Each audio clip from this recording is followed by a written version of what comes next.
Sometimes the people we give our whole world to walk away as if we were never a part of theirs, and yet fate has a strange way of bringing back the ones who once left us behind, not to heal our hearts, but to test how much they can still break. The evening sky was bleeding with the color of fading memories. Margaret sat by the small window of her quiet little house, her trembling hands holding a cup of tea that had long turned cold. The ticking clock on the wall was the only sound in the room, every tick echoing the silence her daughter had left behind. She whispered to herself, "It's been 3 years today, 3 years since Emily last called me." Her voice cracked, but there was no one to hear it, no one except the lonely walls that had absorbed every tear she'd shed since the day her daughter walked out of her life. Margaret wasn't always alone. Once, laughter had filled this house, the sound of a young girl chasing dreams, calling out "Mom" from every corner. Emily had been her world, smart, kind, and full of light, but that light dimmed when she married Daniel. Flashback 3 years ago. Margaret remembered the day of the wedding. She'd worn her best dress, the one with tiny blue flowers that Emily loved. When Emily came out in her white gown, Margaret's eyes had filled with tears. "You look just like your father would have wanted to see you," she said softly. Emily smiled awkwardly. "Mom, please not now." It was a small comment, but Margaret felt the distance forming, already a thin line of silence between them. Daniel's family was wealthy, proud, and cold. They had never approved of Margaret, an old widow who lived in a small countryside home, surviving on her husband's pension. At the wedding, Daniel's mother had smiled politely but said, "Emily, dear, we'll take care of everything now. You just focus on your new life." Those words were the beginning of the end. Back to present, Margaret's memories were interrupted by the soft bark of her old dog, Rusty. She looked down, smiling faintly. "At least you never left me, old boy," she whispered, running her fingers through his gray fur. The postman arrived, a thin, hurried man who always tried not to meet her eyes. He handed her the usual bills, advertisements, and one small envelope. Her hands froze. It was from Emily. Margaret's heart pounded. She opened it carefully, her eyes scanning the first line. "Dear Mom, I hope you're doing well. It's been a long time, I know. I've been busy. Life's been complicated. I just wanted you to know that I'm moving abroad with Daniel next month. I won't be able to visit before we leave. Take care of yourself, Emily." That was it. No love, no warmth, not even a "I miss you." Margaret sat in silence for a long time, staring at the letter until the words blurred through her tears. She whispered, "Bus too busy for the one who raised her." Alone that night, the rain began to fall, the kind that sounded like a broken heart beating against the earth. Margaret walked to Emily's old room, everything still just as she'd left it. The books on the shelf, the soft toy on the bed, the photograph of them both smiling in the garden. She touched the frame and murmured, "You used to say you'd never leave me, remember?" Her reflection in the glass looked like a ghost from another life. She sat on the bed and began to speak softly, as if her daughter could still hear her. "I know you think I'm old-fashioned, maybe embarrassing in front of your new world. But Emily, I never asked you for anything. Just your voice. Just your time." Rusty whimpered beside her, as if understanding her pain. Margaret smiled weakly. "At least someone listens." Next morning the knock came early, loud and urgent. Margaret frowned. No one visited her anymore. She opened the door and saw Mrs. Turner, the neighbor. Her face was pale. "Margaret, there's been news. Something about Daniel and Emily, an accident on the highway last night." The world around her went silent. Margaret's breath caught in her throat. No, that can't be true." Mrs. Turner held her hands. "They say Daniel didn't make it, but Emily, she's alive. She's in the city hospital." The cup in Margaret's hand shattered on the floor. Her body trembled as she whispered, "My Emily." Without thinking, she grabbed her coat, her heart pounding like it hadn't in years as she rushed out into the rain. One thought echoed in her mind, "Maybe destiny is giving me one last chance to hold my daughter again." The rain hadn't stopped since dawn. Margaret's old umbrella shook in her hand as she ran toward the city hospital, her clothes damp, her heart pounding harder than the storm itself. Each drop that hit her face felt like time punishing her for every letter she didn't send, every word she wished she'd said. Inside the hospital, the air smelled of disinfectant and heartbreak. The cold white walls and hurried footsteps made her feel smaller than she already was. She clutched her bag nervously and walked to the reception desk. "Excuse me, my daughter Emily Carter. She was in an accident last night. Please, I need to see her." The young nurse looked up at her screen, typing quickly. "Yes, Mrs. Carter. She's in room 312. She's stable but still under observation." "Stable?" Margaret whispered, her lips trembling. "Thank God." But as she walked down the long hallway toward room 312, her steps grew slower, heavier. For 3 years, her daughter hadn't wanted to see her, and now fate had brought them together again, not through love, but through tragedy. Margaret reached the door. Her hand hesitated on the handle. Through the small window she saw Emily, pale, fragile, a bandage across her forehead. Even with her eyes closed, she looked just like the little girl Margaret once carried to school. A tear rolled down Margaret's cheek. Before she even realized it, she pushed open the door. The sound was soft, but Emily's eyes fluttered open. For a long moment they just stared at each other, silence stretching like a wall built over years of distance. "Mom," Emily whispered, her voice cracked, uncertain, almost like she wasn't sure she had the right to say it. Margaret froze. That single word hit her harder than any storm could. "Yes, sweetheart. I'm here," she said, trying to smile through tears. Emily's eyes filled instantly. "I didn't think you'd come." Margaret took a shaky breath. "You're my daughter. Even if the world turned against you, I'd still come." For the first time in years, Emily looked at her mother. Really looked. She saw the wrinkles that hadn't been there before, the tired eyes, the shaking hands that once braided her hair every morning. "Daniel," Emily began softly. Margaret's expression fell. "I heard. I'm so sorry, darling." Emily turned away, her voice trembling. He didn't want me to contact you. Said it would only bring problems." "I wanted to, Mom. I swear I did." Margaret's heart twisted painfully. She stepped closer and sat on the edge of the bed. "Emily, I don't care about the past. You're here, and that's all that matters." Emily nodded slowly, tears spilling down her face. For a moment, silence returned, but this time, it wasn't the silence of distance. It was the silence of two hearts finally remembering what love felt like. Hours passed. Margaret stayed beside her, feeding her soup, fixing her blanket, brushing her hair, the small things mothers never forget how to do. Emily watched her quietly. "You haven't changed. Mom, you still take care of me like I'm a child." Margaret smiled weakly. "To me, you always will be." They laughed softly, but the laughter broke into tears too soon. "Mom," Emily whispered, "I wish I could go back and change everything. The way I left the things I said." Margaret shook her head. "Don't. The past is gone. We have today. Maybe that's what destiny wanted." But as she said it, she saw something flicker in Emily's eyes, something deeper, darker. Her daughter was hiding something. That night after Emily fell asleep, Margaret went to get coffee from the hospital cafeteria. When she returned, she found someone standing beside Emily's bed, a woman in her late 40s, elegant, confident. The woman turned when she heard Margaret's footsteps. "Oh, you must be Margaret," she said with a polite smile. "I'm Dr. Harrison, Daniel's family doctor." Margaret frowned. "How is Emily? Will she be okay?" Dr. Harrison nodded slowly. "Physically, yes, but emotionally." She hesitated. "She's under a lot of stress. The accident wasn't just an accident." Margaret's heart skipped. "What do you mean?" Dr. Harrison glanced toward the sleeping Emily, then back at her. "Sometimes people don't crash because of fate, Mrs. Carter. Sometimes it's the weight of everything they're running from." Before Margaret could ask more, the doctor smiled softly and left. Margaret sat beside Emily again, staring at her peaceful face. The words echoed in her mind. The accident wasn't just an accident. She reached out and held her daughter's hand. "I don't know what you're hiding, Emily," she whispered. "But whatever it is, we'll face it together this time. You won't face it alone again." 2 days later, Emily was discharged. Margaret brought her home, back to the same small house that once echoed with her laughter. Emily looked around, her eyes soft with nostalgia. "It smells like my childhood," she said quietly. Margaret chuckled. "That's because nothing's changed here. Not even the wallpaper you hated." Emily laughed, really laughed for the first time in years. But the moment faded quickly when she saw a framed photograph on the wall, one of her father. Her face darkened. "Mom, I never told Daniel the truth about Dad." Margaret's hand froze midair. "The truth?" Emily looked at her mother, her eyes filled with guilt. "Yes, about how he really died." Margaret's blood ran cold. "What are you talking about, Emily?" Emily's voice trembled. "He didn't die of illness, Mom. I found something that proves he didn't just pass away naturally." Margaret stared at her daughter, her world beginning to tilt. "Emily, what are you saying?" Emily looked straight into her eyes. "I'm saying Dad was murdered." The rain had finally stopped outside, but inside Margaret's home, the air was heavy, suffocating with the weight of the words Emily had just spoken. Her daughter sat across from her, hands trembling, her eyes red from tears. The warm tea Margaret had poured sat untouched between them. Margaret's voice shook. "Emily, what do you mean your father was murdered?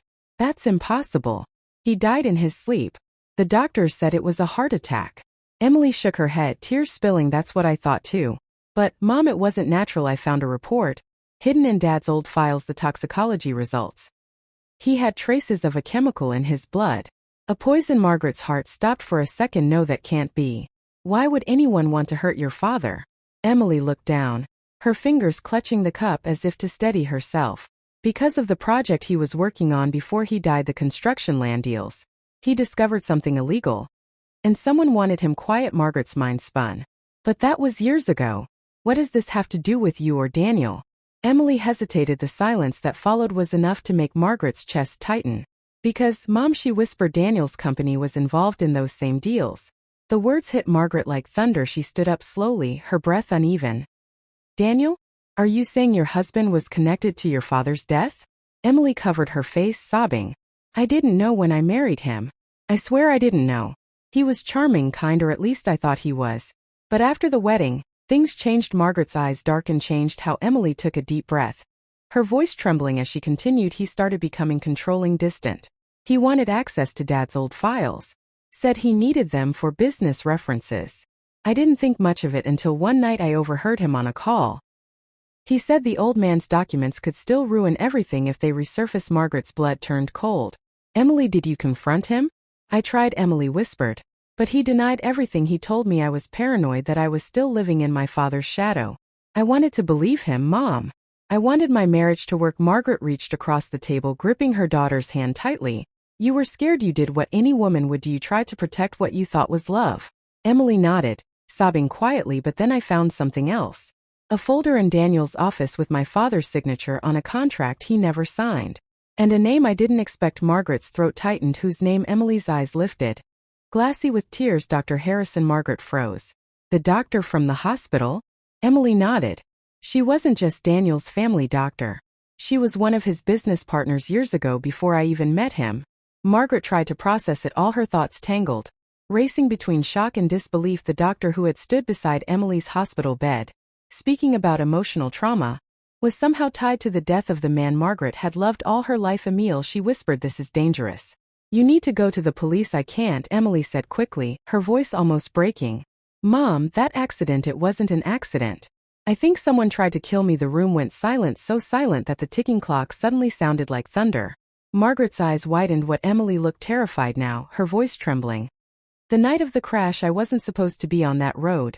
I changed my route at the last minute after a call from an unknown number. The moment I picked it up, I heard someone whisper, "You shouldn't have opened that file, Emily." Then the line went dead. Minutes later, a car came out of nowhere and hit us. Margaret covered her mouth, her body shaking. Dear God. I woke up in the hospital. Daniel gone and my phone missing. Emily continued. Whoever was behind it didn't want me alive either. Margaret felt a surge of cold fury in her chest, the kind only a mother can feel when her child is threatened. Emily, she said firmly, you're safe here. No one will hurt you again, I'll make sure of that. But deep inside she knew it wasn't over. Whoever had silenced her husband and tried to kill her daughter wasn't done yet that night. Margaret couldn't sleep. The rain had started again, tapping softly against the window, a haunting reminder that peace never lasted long in her world. She sat by the fire, holding the old photograph of her husband Thomas. His gentle smile looked back at her through the years. Did you know Thomas? She whispered. Did you know someone wanted you gone? Her tears glistened in the flickering light. I thought losing you was the worst pain I could ever feel. But now they've come for our daughter too. Rusty barked suddenly low and sharp. Margaret stood quickly, her heart racing. Outside the window, through the curtain's edge, she saw headlights flash. A car parked across the street. The engine was running, but no one stepped out. She whispered, Emily.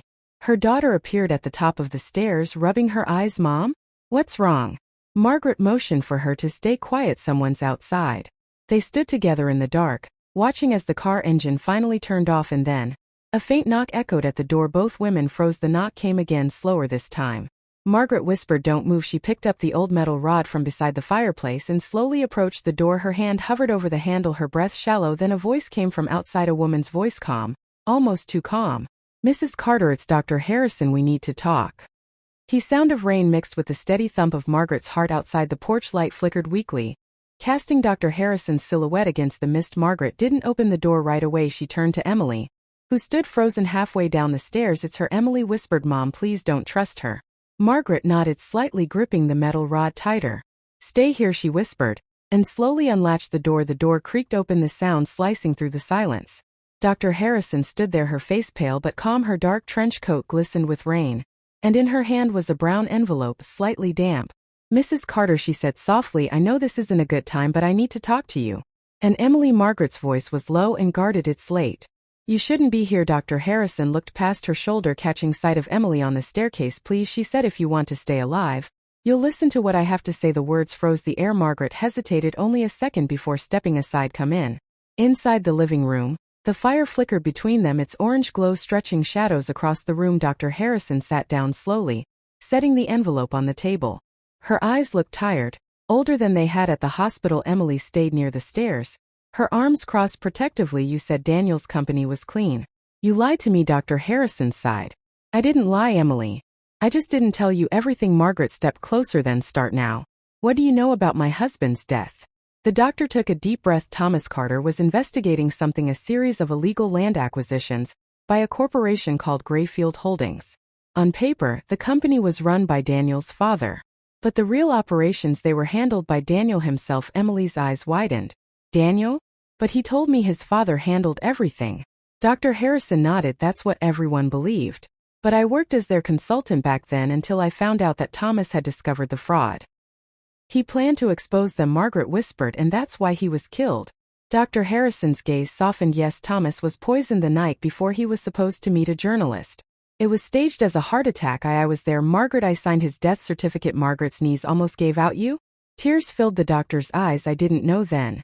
Daniel came to me that night, said Thomas had fallen sick, asked me to come quickly. By the time I arrived, he was already gone. Only later did I realize what had been done. Emily's voice cracked. Why didn't you say anything? Dr. Harrison's voice trembled. Because I was scared. Emily, they threatened me. Daniel, his father, their associates, they said if I talked, they'd ruin my career or worse. I had a daughter too back then. I couldn't risk her life. Margaret's face hardened. You let my husband's murderer walk free, and let my daughter marry him. Dr. Harrison's tears fell freely. Now I tried to warn her, but by the time I found the courage, it was too late. You were already married, Emily. And then you got pregnant. Emily's body stiffened. Pregnant? Margaret turned sharply toward her. Emily, what is she talking about? Emily's eyes filled with tears. Mom, I was pregnant. Last year. But I lost the baby after a fight with Daniel. He blamed me, said I'd ruined everything. Margaret covered her mouth in shock. Oh, Emily. Risen nodded sadly. That's when Daniel became desperate. After the miscarriage, Emily stopped listening to him. She started digging into the files he kept hidden. She found Thomas's name, and that's when he knew she was a threat. Emily whispered, so the crash wasn't an accident. Dr. Harrison's eyes met hers. No, it wasn't. They wanted to silence you before you went to the police. Silence filled the room, the kind that feels heavier than noise. Margaret sat down slowly, her hands shaking. So what now? If Daniel's gone, who's behind this now? Dr. Harrison hesitated. Then she slid the brown envelope across the table. Daniel's father, Richard Langford. He's still alive and he runs what's left of Grayfield Holdings from behind closed doors. Emily's breath caught. He's the one who… Yes, Dr. Harrison said quietly, he's the one who ordered the poisoning, and now that Daniel's dead, he'll want to erase every trace of what connects him to your father's death, including you, Emily. Margaret felt fury rise in her chest. That man took my husband and almost took my daughter. Dr. Harrison nodded solemnly. Which is why you both need to disappear for a while. I can arrange safe shelter through someone I trust. Emily shook her head. No. I'm done running. He's destroyed enough lives. Emily, please, Margaret began. But her daughter interrupted, her voice fierce. No, Mom. Dad died because no one stood up to him. Daniel hid behind lies. And Dr. Harrison stayed silent out of fear. I won't be another ghost in this story. I'm going to end this.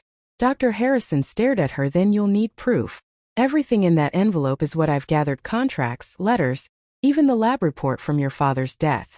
But it's not enough. The final document, the one that ties Richard directly to the murder, is still missing. Margaret asked, where is it? Dr. Harrison hesitated. Daniel had it locked away. A safety deposit box under a false name. I only know the bank, not the number. Emily stood tall now, her face pale but resolute. Then that's where we'll go tomorrow. Margaret reached for her hand.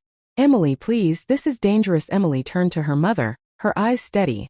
So was loving the wrong man, Mom. But I survived that. I can survive this too. As the fire dimmed, Margaret looked at both women, the doctor burdened by guilt and the daughter burning with determination. For the first time, she saw her husband's strength in Emily's eyes, but deep down, she felt a chill, a mother's instinct whispering that something darker was still waiting ahead. Outside, the rain began again, and far down the street, the same car that had parked earlier rolled slowly past the house. Its headlights flickered once, almost like a signal someone was still watching. The morning came. Cold and gray fog hung low over the little town, wrapping everything in a shroud of quiet unease. Margaret stood by the window, staring at the road where that same car had idled the night before. Now it was gone, but her gut told her the danger wasn't in the kitchen. Emily poured coffee into 2 cups. Her hands were steady, but her eyes told another story. Mom, she said softly, I didn't sleep all night. I kept thinking about Dad. About how he must have felt realizing the people he trusted wanted him dead. Margaret turned slowly. He must have been scared, but he kept going. That's what he'd want us to do now. Emily nodded. forcing a small smile. Then we start today. Dr. Harrison walked in just then, her expression serious, dressed in dark gray. I made a few calls, she said, lowering her voice. The deposit box we're looking for is at Hamilton State Bank, under a fake identity, Thomas Hale. It's one of the aliases Thomas used when he started investigating Grayfield Holdings. Margaret frowned. So Daniel must have found out about that alias. Dr. Harrison nodded yes, and if he stored that document under the same name, it might still be there unless Richard's people already found it. Emily took a deep breath. Then we can't waste time, we'll go now. Margaret looked at her daughter, so much courage in those trembling hands. She wanted to tell her to stay home to let the police handle it, but she knew it was too late. Emily had already crossed the line between fear and resolve. At the bank, the marble floors gleamed under the soft light, and the air smelled faintly of polish and paper. It was the kind of place where secrets could hide easily, neat, silent, unbothered by the chaos of the outside world. Emily walked to the counter while Margaret and Dr. Harrison stayed close. Excuse me, she said calmly, I need to access a safety deposit box under the name Thomas Hale.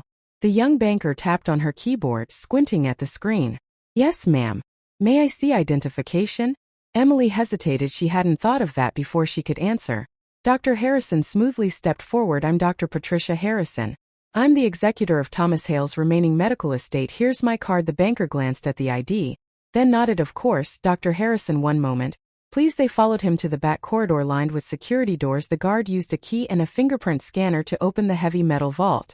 Rows upon rows of safety boxes gleamed under dim fluorescent light. The banker guided them to one labeled H47. Emily's heart pounded as he left them alone. Dr. Harrison inserted the small key she'd retrieved years ago from her files. It clicked open with a soft metallic sigh. Inside lay a thick manila folder, sealed in plastic. Emily reached for it, her fingers trembling when she opened it. There were several old documents, a USB drive, and one sealed letter. The handwriting on the envelope stopped them all. It was Thomas's. Emily's hands shook as she whispered, It's from Dad." Margaret stepped forward, her eyes welling with tears. "Read it, sweetheart." Emily unfolded the letter slowly. The paper was yellowed with age, but the ink was clear. "My dearest Margaret and Emily, reading this, it means something has gone wrong and I couldn't stop it. I've discovered proof that Richard Langford has been laundering money and taking bribes through fake development projects. I've hidden one final piece of evidence, something that could destroy him, inside a USB drive marked with my initials. But listen carefully, if anything happens to me, don't trust anyone close to the Langfords, not even those who pretend to help you. Remember, Margaret, I did this to protect our family.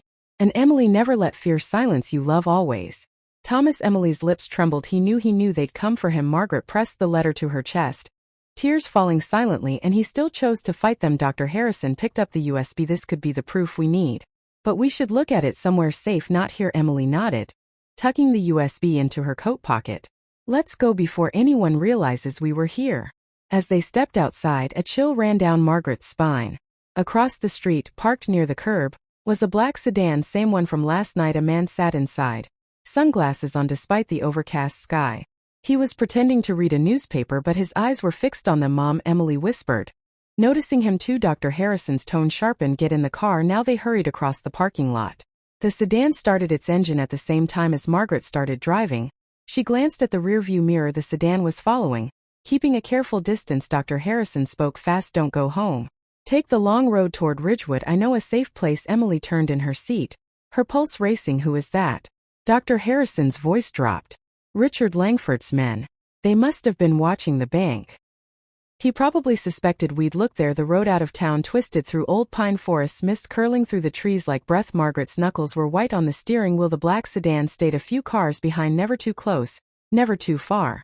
Emily looked out the window, fear and anger fighting inside her. "They won't stop, will they?" Dr. Harrison shook her head. "Not until Richard's name is safe again." Suddenly, headlights flashed in the rear mirror once, twice. Margaret's heart jumped. There, signaling someone. A second car appeared from a side road up ahead, speeding toward them. "Mom! Stop!"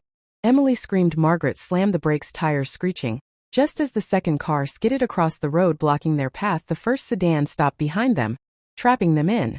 Dr. Harrison whispered, "Stay in the car." But before anyone could react, two men stepped out, tall, dressed in black, moving with deliberate calm. One of them called out, "Dr. Harrison, Mr. Langford wants a word." Emily's pulse thundered. "We can't let them take us." Margaret's trembling hand reached for the gear stick. "Hold on." In one sharp move, she reversed the car, violently smashing into the sedan behind them, then swerved toward the forest trail beside the road. The car jolted violently over the dirt path, branches scraping the windows. "Mom!" Emily yelled, gripping the seat. Margaret's voice was fierce. Unshaken, your father didn't die for nothing and neither will we. They drove deep into the forest until the road narrowed into a muddy trail. The engine sputtered. Smoke rising from the hood. The car finally stopped. Silence. Margaret's breath came in gasps. Everyone okay? Dr. Harrison nodded yes, but they'll find us soon. Emily clutched her coat pocket. The USB still there. We have to get this to someone who can help. Margaret turned toward her. We will. But not tonight. Far in the distance, faintly through the trees, headlights glimmered again. The men were still coming, and somewhere between the whispering pines and the darkness ahead, Margaret knew this was no longer about revenge, it was survival. The forest was silent except for the hum of crickets and the soft hiss of the car's dying engine.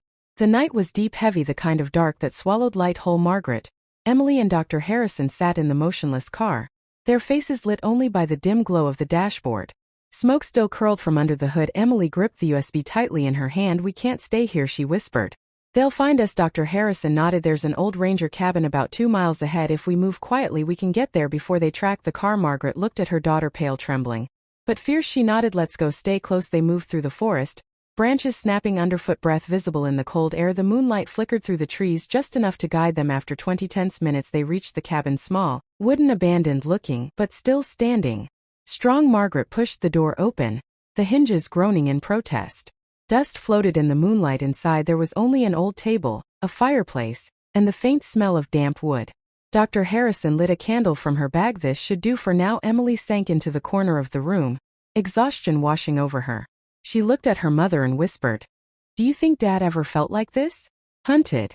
Alone?" Margaret knelt beside her and brushed her daughter's hair from her face. "He was never alone, Emily, not really.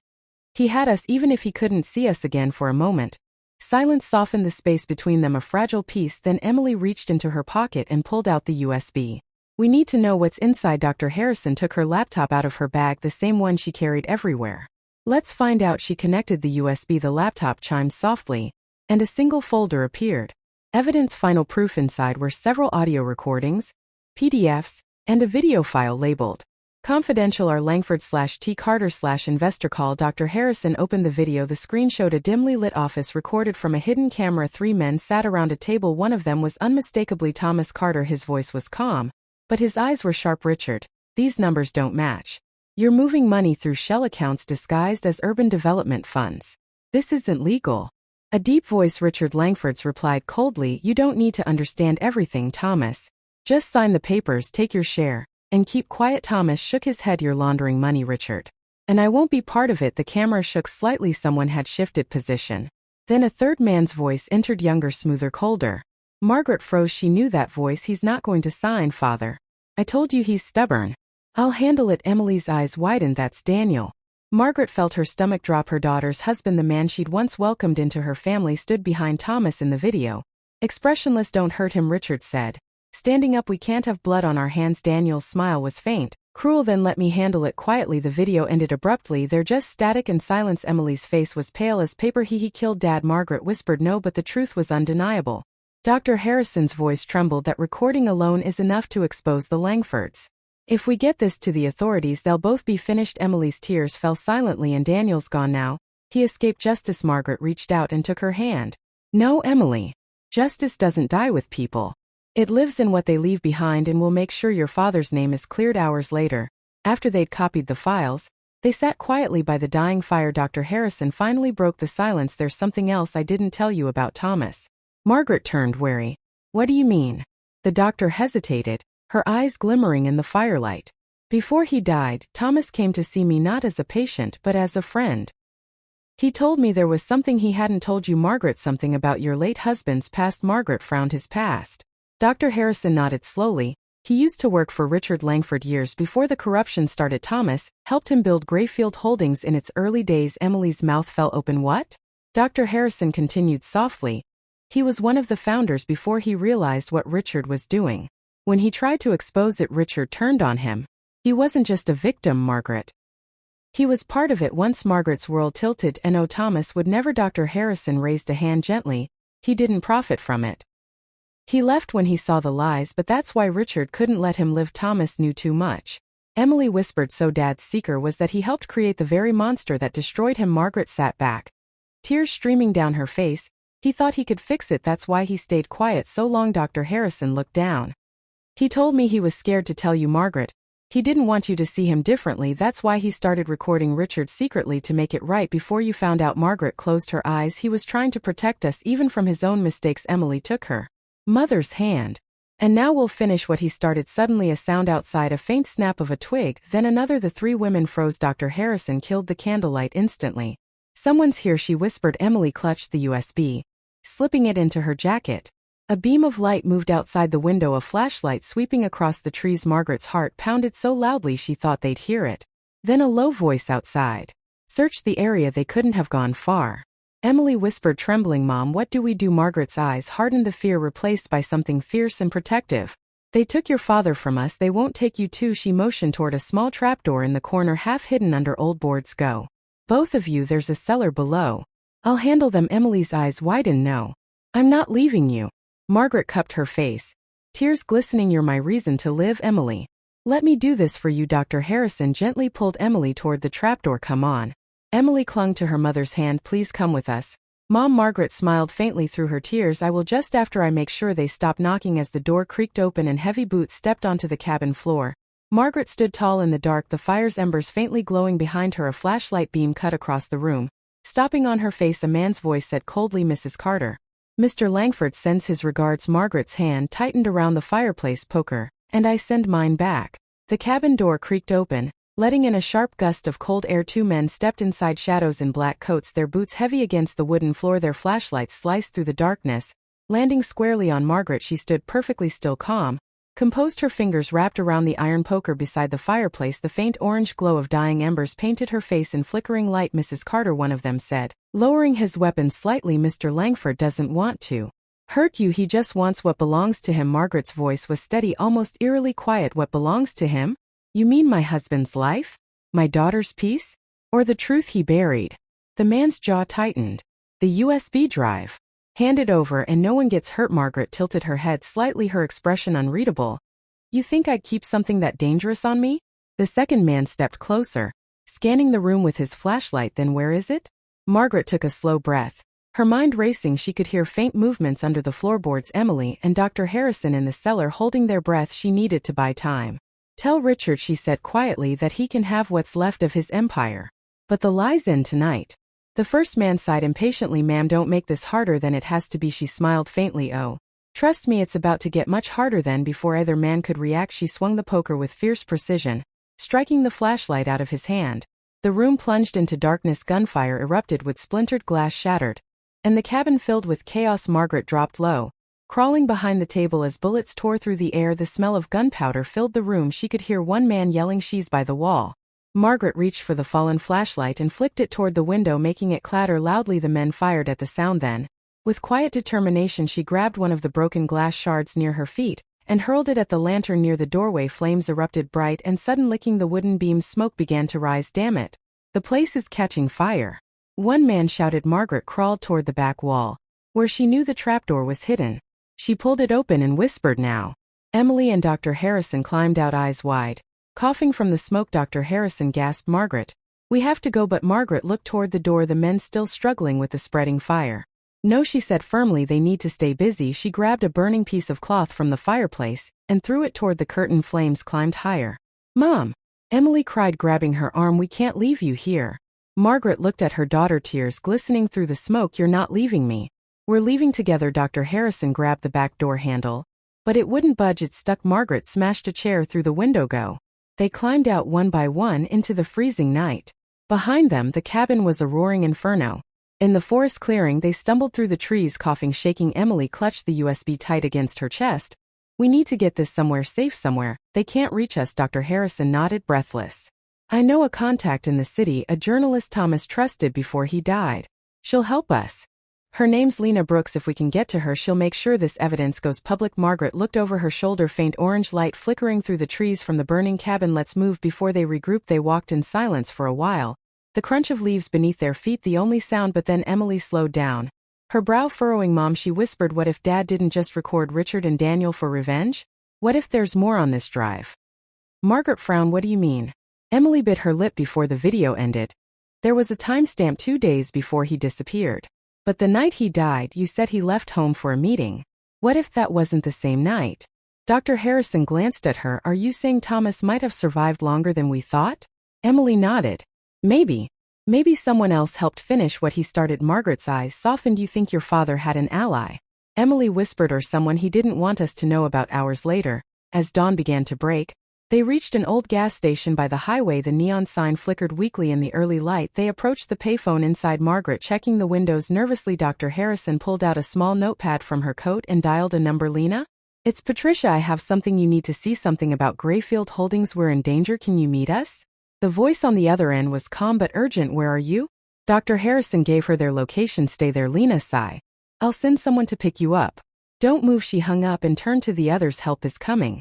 But Margaret didn't look convinced. She stared out the window, eyes narrowing. A black SUV had just turned into the highway from the opposite direction. Emily saw it too. No. That can't be them. Agent. Dr. Harrison's face went pale. They must have tracked my call. The SUV slowed near the gas station. Margaret grabbed Emily's hand. Back door. Now they ran toward the rear exit, hearts pounding, the sound of car doors slamming behind them. Stop them, a man's voice shouted. Emily clutched the USB like it was life itself. They sprinted into the alley behind the gas station, where a small pickup truck was parked. The driver, a woman in her 30s, with sharp eyes and a press badge clipped to her jacket, rolled down the window. Patricia Harrison? She called. Dr. Harrison gasped in relief. Lena. Get in. They jumped into the truck as bullets shattered the air. Lena hit the gas, tires screeching as they tore down the road. As the truck sped away, Emily turned to Lena. You're the journalist my dad trusted? Lena nodded grimly. Yes, Thomas was a good man. He told me if anything ever happened to him, someone his family would bring me the proof. Margaret stared at her. He told you that? Lena met her gaze in the mirror. He did. And he also told me something else, something you should know. Margaret's heart skipped. What? Lena's eyes softened. He said he wasn't doing this alone, that there was someone else helping him, someone on the inside of Grayfield Holdings, someone who knew everything. Dr. Harrison frowned. Inside? You mean another whistleblower? Lena nodded. Yes, Thomas called him the Raven. But he never told me who it really was. Emily looked between them, her voice trembling. So there's still someone out there, someone who knows more than we do. Lena's voice dropped. Maybe. But if the Raven is still alive, he's the only one who can finish what your father started. Margaret looked out the window at the rising sun, her face etched with exhaustion and determination. Then we find him. 1 week later, the safe house was hidden deep within the city, behind a row of old warehouses near the river. It was quiet, damp, and cold, the kind of place where secrets could stay buried until someone was brave enough to dig them out. Margaret stood by the window, staring at the flickering streetlights outside. The bruises on her arms had faded, but the pain inside her hadn't. Emily sat at the small table beside Lena Brooks, scrolling through the files on the USB. Dr. Harrison was on the couch, reviewing notes and recordings. They'd been working nonstop for days, decoding, translating, verifying every detail. The evidence was overwhelming. Bank statements, shell company transfers, voice recordings of Richard Langford authorizing bribes and silencing witnesses. But there was still one file they hadn't opened, a hidden encrypted folder titled Raven Final Message. Lena leaned closer. Thomas encrypted this himself. The key phrase isn't random. It's something only he or someone close to him would know. Emily frowned. He used to tell me riddles when I was a kid. Maybe it's one of those. Margaret's voice was soft. Try Starlight. Promise that's what he used to say to you when he tucked you in. Emily typed it in. The folder opened. Inside was a video file. Emily clicked play. The screen flickered to life. Thomas Carter appeared, older, thinner than the last time Margaret saw him, but his eyes still carried that same quiet strength. He was sitting in a small, dimly lit office, papers and files stacked behind him. He looked tired, but resolute. If you're seeing this, he began, then my time has run out. Richard Langford knows I've been gathering evidence against him, but I didn't do it alone. He paused, his expression tightening. There's someone inside Grayfield Holdings, someone who helped me every step of the way. The Raven. Margaret held her breath. The Raven's identity must stay hidden until the right moment, because if Richard finds out who it is, he'll destroy everything. But when the time comes, the Raven will come to you, Margaret, and finish what I started. Thomas leaned closer to the camera. Made mistakes. I trusted the wrong people, and I kept too many secrets from you. But there's one thing I never lied about: my love for you and for Emily. If I don't make it back, tell her I'm proud of her courage, and Margaret, forgive me. He looked down for a moment, his hands trembling. Then, as he looked up again, his eyes softened, filled with a kind of peace. The Raven isn't who you think. The video cut to static. The room fell silent. Emily whispered, Who did he mean? Dr. Harrison looked uneasy. He said the Raven would come to you. Margaret, that means. Before she could finish, there was a knock at the door. 3 slow, deliberate knocks. Everyone froze. Lena grabbed her gun and motioned for silence. No one knows we're here. Margaret's pulse raced, unless she stepped quietly toward the door and asked, Who is it?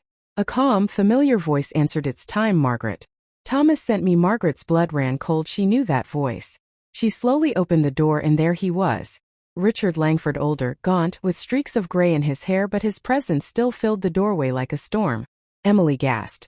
Backing away. No, you're supposed to be in hiding. Richard raised his hand slowly. I'm not here to hurt you. I came to end this once and for all. Lena aimed her weapon. You've got 5 seconds to explain why we shouldn't turn you in right now. Richard met her gaze calmly. Because I'm not the enemy anymore. Margaret's voice was shaking with anger. You destroyed my husband's life. Richard sighed heavily. Yes, I did. But not the way you think. Dr. Harrison frowned. What are you talking about? Richard stepped forward slowly. His voice low. Thomas and I started Grayfield Holdings together. We built it from nothing. But when the corruption began, it wasn't me pulling the strings, it was Daniel. Emily froze. Daniel? Richard nodded. My son. He wanted power and he used my name to get it. By the time I realized what he was doing, Thomas had already discovered everything. Daniel ordered his death, not me. And when I found out, I went after my own son. Margaret shook her head, disbelief flooding her voice. You expect me to believe that? Richard reached into his coat slowly and placed a small flash drive on the table. This is my confession. Everything Daniel did, every transaction, every deal, every cover-up. I kept records, waiting for the right time. Thomas knew I was helping him in secret. That's why he called me the Raven. The room went still. Emily's eyes widened. You were the Raven? Richard nodded solemnly. Yes, I helped him because I owed him. He saved my company once and I failed to save his life. Margaret stepped back, struggling to process it. You were working with him? Richard's voice cracked. He didn't trust me at first. He had every reason not to. But before he died, he sent me one last message telling me to protect you both if anything happened to him. He looked down. I did what I could. I kept the Langford board from targeting you directly. But Daniel, he was ruthless. Emily's tears fell silently. So all this time you were trying to fix your son's sins? Richard nodded, guilt etched deep in his face. And now, I'm ready to face the consequences. Lena looked between them. This changes everything. With this confession, we can clear Thomas's name and destroy the Langford's entire network. Margaret stared at Richard for a long moment, then she said quietly, you were the last person I ever wanted to forgive. But maybe Thomas saw something in you that I didn't. Richard's eyes filled with tears. He believed in redemption. I never deserved it. But I'll make it count. 2 weeks later, the news spread like wildfire. Grayfield Holdings CEO arrested in corruption scandal. Late whistleblower Thomas Carter vindicated. Langford family empire collapses. The footage showed police cars outside the Langford estate. Daniel's photograph flashed across the screen. Suspect in multiple corporate crimes confirmed dead in overseas car accident. Justice had finally caught up. Margaret watched the broadcast from her kitchen table, the same place she'd sat years ago, waiting for a daughter who'd forgotten her. Now Emily sat beside her, holding her hand. Dad did it, Emily whispered. He won. Margaret smiled through tears. No, sweetheart. We did. Dr. Harrison entered holding a small white envelope. The authorities returned this. It was in Thomas's case file. Margaret opened it carefully. Inside was a simple handwritten note in Thomas's handwriting. If the world ever forgets the truth, remind them that love and courage built it back again. My story ends with you. Margaret held the letter to her heart, her tears falling freely. Now Emily leaned her head on her mother's shoulder. Mom? Yes, darling? Do you think he knows that we made it? Margaret looked toward the window, the sunlight spilling softly across the floor. I think he always knew, she said. That's why destiny brought us back together to finish his story. Fade out. The camera lingers on the sunlight glinting off the framed photo of Thomas, Margaret, and little Emily, a family broken by lies, but reunited by truth. The end.